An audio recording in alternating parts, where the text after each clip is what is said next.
Maman?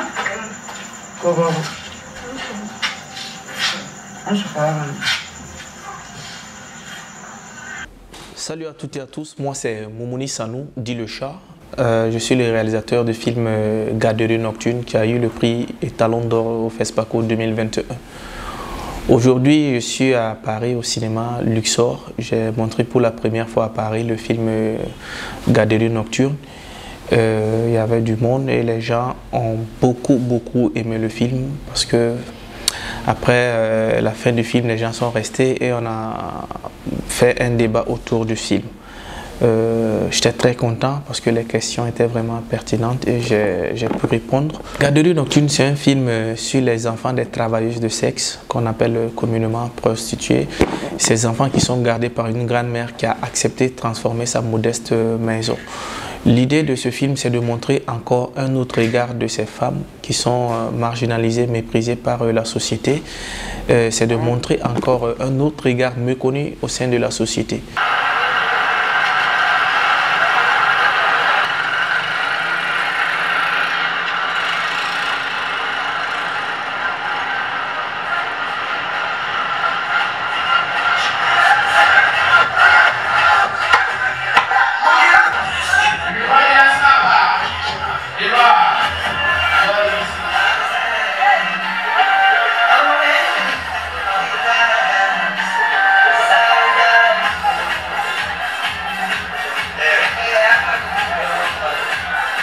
Quand j'ai commencé à fréquenter le coin, que ce soit les pickpockets, les gens qui ne sont pas normaux, si on peut le dire ainsi, les travailleurs de sexe, je n'avais pas de jugement pour les gens.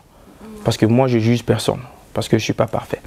Donc, j'ai commencé à sympathiser avec tout le monde, avec les filles, même voilà, les travailleurs du sexe. Et quand je les croise dans la journée, il n'y a pas un sujet tabou, je m'arrête, on se salue, voilà. Et si elles me demandent des services, si je peux, je le fais sans arrière-pensée. Donc du coup, étant dans le domaine du cinéma, je me suis dit, ah, on peut faire quelque chose au black. Mais c'est un film qui ne peut pas dépasser 5 minutes, parce que dans le black, tu as tout. Tu peux avoir chaud et froid en même temps. Il y a des choses qui peuvent te faire rire, tu peux avoir pitié en même temps. J'ai dit, bon, ça ne dépasse pas 5 minutes, donc on oublie ça. L'idée, ce n'était pas de faire un film sur les travailleurs de sexe non plus. Donc, j'ai continué à fréquenter le coin tout le temps que je suis à Bobo, sympathiser avec ces filles. Et je partais chez elles, elles venaient aussi chez moi, dans ma famille, voilà. Jusqu'à un jour, il y a une parmi elles, la plus Adam, celle qui a la moto, qui m'a demandé est-ce que je peux aller, elle peut venir avec moi pour aller chercher son enfant parce qu'elle n'avait pas eu d'argent ce jour. J'ai dit ok, il n'y a pas de souci, moi je l'ai pris, on est allé à Coco. Donc je suis allé la déposer, elle est rentrée chercher l'enfant, je n'ai même pas posé de questions, rien.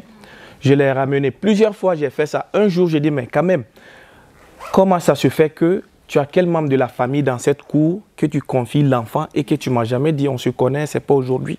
Et banalement, elle m'a dit non, il y a une vieille qui est là, qui garde les enfants de travailler de sexe à 1000 francs. J'ai dit non, quand même. Ici, je ne croyais pas.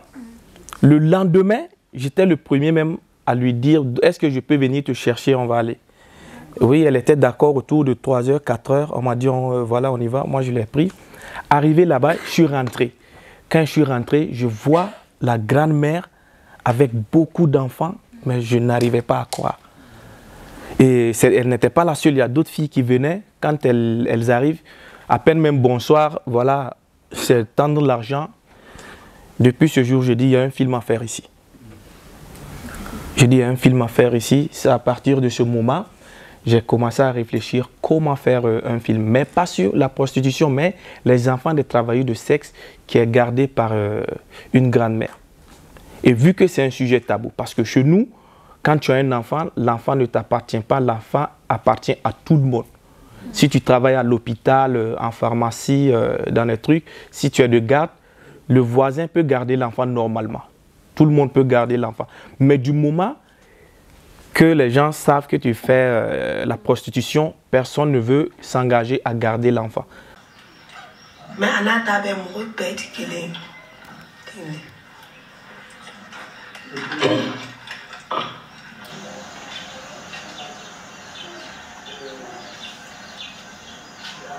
Oui, actuellement, je suis en résidence d'écriture sur un nouveau projet qui peut être documentaire ou fiction, parce que là, je n'ai pas encore décidé, docu-fiction.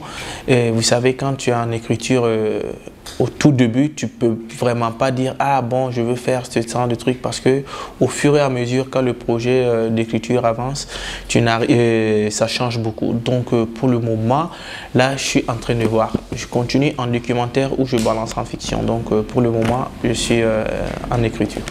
Garderie nocturne à Paris, ici, c'est la première fois. Et la projection, c'est une projection spéciale. Donc, c'est dans le cadre de la résidence d'écriture avec CNC, Caméra Libre, que voilà, on a profité pour faire cette projection. Et je pense qu'après cette première projection, qui a été bien reçue par certains cinéphiles parisiens, on va programmer le film pour les salles à Paris. Là, je tiens à dire un grand merci à la diaspora burkinabé qui a effectué le déplacement pour voir voilà, ce film. Ceux qui ont vu, ceux qui n'avaient jamais vu le film, voilà. Pour ne pas citer de nom, je dis merci à tout le monde. Je suis Grégory Bazimo, je suis vétérinaire. Alors, ma première impression par rapport au film, j'ai vu que c'était un film qui était très fidèle par rapport à la réalité. On a vu vraiment les conditions qui sont celles que les acteurs vivent, si on peut les appeler comme ça, c'est un documentaire. Mais c'est la première impression que j'ai vue et c'est assez touchant quand même de voir que ces réalités-là, qui ne sont pas toujours faciles, soient partagées. Donc en deux mots, c'est la première impression que j'ai eue. Donc ça transmettait vraiment la réalité de ce qu'on voit.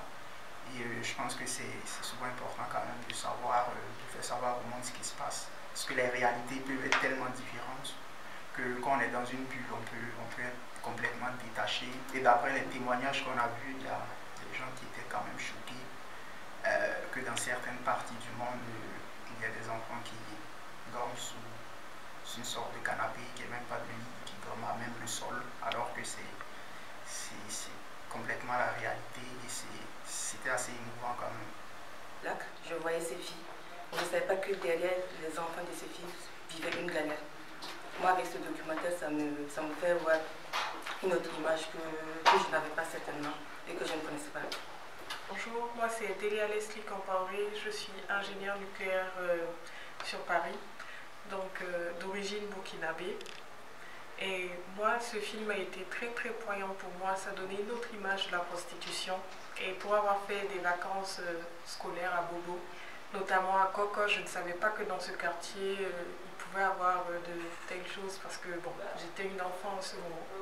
Donc ça donnait une autre image de la prostitution, une autre image du côté humain que peuvent avoir certains humains face aux personnes dans ces conditions-là. Et je recommande vivement de regarder ce film documentaire. Olivier, je suis très heureux d'avoir assisté à cette projection d'un film nécessaire qui évite le misérabilisme et on aimerait qu'il ait une longue carrière en salle et qu'il puisse tourner après les festivals, après le FESPACO, qu'il puisse tourner, avoir une longue carrière. Et voilà, merci à son réalisateur et merci à toute l'équipe de nous avoir donné ce film. Je suis Lucien Sanda, burkinabé, ça se voit évidemment. Donc pour plus de précision, je suis de Bobo du Lasso. Et voir ce documentaire, c'est avec beaucoup d'émotion et de reconnaissance. Parce que j'avoue que je passais dans ce quartier, je voyais ces pauvres dames, je pèse mes mots, et je me disais, mais qu'est-ce qui peut amener quelqu'un à faire ça? Mais à voir ce document et voir tout ce que ça fait, ces enfants qui sont gardés par une grand-mère depuis 80 ans, et oh, quelle humanité! Je souhaite bon vent, plein succès au réalisateur et à toute son équipe, et j'espère il nous réserve beaucoup de surprises. Là, je lui tire pleinement mon chapeau. Je suis dans le Finistère, mais quand j'ai vu l'affiche, j'ai dit non, je ne dois pas rater ça. Je ne dois pas rater ça. Donc, Aniké, Anibara et Annie Dansabo. Alors, je m'appelle Omar Ouaman, je suis journaliste à Radio France, France Inter, France Info, France Culture, le service public de la radio. Une véritable très bonne surprise. C'est pas un film que j'avais prévu de voir, on me l'a recommandé et lorsque j'ai su que ça se passait au Burkina Faso, dans cette ville de Bobo-Dioulasso, j'ai tout de suite accepté. Et ce film est extrêmement touchant parce qu'en fait il est très humain. Il n'est pas misérabiliste. Il raconte la vie de ces dames, de ces femmes, de ces mamans qui vivent des vies très dures, mais qui survivent et qui sont pleines d'humanité avec leurs enfants, leurs bébés. Et on comprend la difficulté au quotidien, puisqu'elles travaillent la nuit et la journée elles s'occupent de leurs enfants, donc elles dorment très très peu. Donc c'est un très beau film, un film qu'on doit tous très nombreux voir. Je m'appelle Élise. Alors mon impression, j'ai trouvé ça très intéressant ce nouveau point de vue sur la prostitution, sur comment font ces femmes pour gérer leur vie de mère. C'est quelque chose dont on ne parle pas du tout. Et c'est vrai que je ne connaissais pas l'existence de garderies nocturnes et je ne connaissais pas grand-chose non plus sur la rue du Black au Burkina Faso, etc. à Bobo. Du coup, c'était beaucoup de découvertes, mais très intéressantes parce que même sans connaître, on rentre tout de suite dedans et voilà. C'est un beau récit sur ce point de vue. Moi, je suis Paris Djeneba. Ce soir, j'ai vu le film de Moumouni. J'ai trouvé ce documentaire très intéressant. Pourquoi? Ça nous montre que peu importe les difficultés que les femmes, les travailleuses de sexe rencontrent, elles ont créé une sorte de communauté, surtout un lien familial que moi je trouve ça qui est très très beau dans ce film et la solidarité qu'il y a entre eux. Et en plus l'accompagnement de la dame qui les accompagne est ça nous montre que ce côté qu'on a nous, surtout les Africains, qui nous tient à cœur, qu'on continue de garder, que ça perdure. Et ça montre aussi que ces personnes, malgré ce travail, c'est un travail qui est tabou, soyons honnêtes, qui est un travail que personne n'est fier de se lever un matin pour dire oui, je suis une travailleuse de sexe, mais pas du tout, parce que on ne peut pas le faire, surtout chez nous, il y a plein de tabous là-dessus. Et lui, le fait qu'il a montré ça, j'espère de tout cœur que ça pousse aussi les gens à les voir autrement et à éviter des jugements. Pourquoi pas les aider aussi à améliorer leur quotidien, à les accompagner, pourquoi pas les donner, faire de la sensibilisation, que ces dames aussi elles ne le font pas, c'est pas un travail qu'on fait par plaisir, peut-être deux fois on le fait par dépit ou pas, parce qu'on n'a pas le choix. Donc c'est un très beau documentaire et en tout cas bravo au réalisateur, à toute l'équipe qui a fait et surtout, moi ce que je peux dire, je dirais surtout que je remercie surtout ces dames qui ont accepté de témoigner à visage découvert parce qu'on sait que ce n'est pas évident.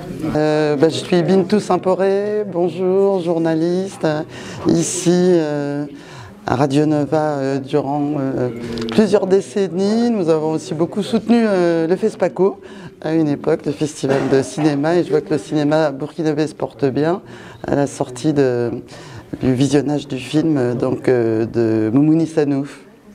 J'ai beaucoup apprécié ce film, je ne m'y attendais pas, je connais un peu Bobo-Dioulasso mais je ne connais pas le Black, cette rue plutôt animée, c'est le moins qu'on puisse dire, où il a tourné ce film. Et, je trouvais qu'il y a beaucoup de sensibilité, aussi bien au niveau de l'image que dans la manière dont il a abordé et montré ces femmes, ces jeunes femmes travailleuses du sexe, ces mamans aussi, dont il a montré aussi la dame Koda qui s'occupe de ses enfants et comment effectivement ils ont pu nous faire approcher la vie quotidienne de ces femmes, banales quelque part, de maman, mais pas tant que ça. Dramatique aussi à certains moments. Faire approcher la vie quotidienne de ces femmes, banales quelque part, de maman, mais pas tant que ça. Dramatique aussi à certains moments. Je tiens à dire merci à la représentation diplomatique des Burkinabés en France et aussi Faso Diasporama.